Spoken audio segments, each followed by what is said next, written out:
warahmatullahi wabarakatuh. Selamat siang, salam presisi, Polantas Aceh hadir. Bersama saya, Sarah dari Satuan Lalu Lintas Polresta Banda Aceh akan melaporkan situasi terkini di pos pelayanan terpadu Pelabuhan Ulele, Kota Banda Aceh. Untuk situasi terkini, mulai tampak adanya antrian mobil dan sepeda motor yang hendak menuju ke Pulau Sabang. Untuk armada kapal penyeberangan, ada 5 trip hingga pukul 17.00 WIB nanti.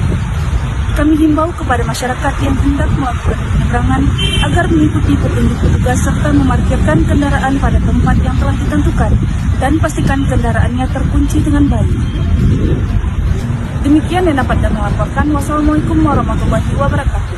Salam presisi.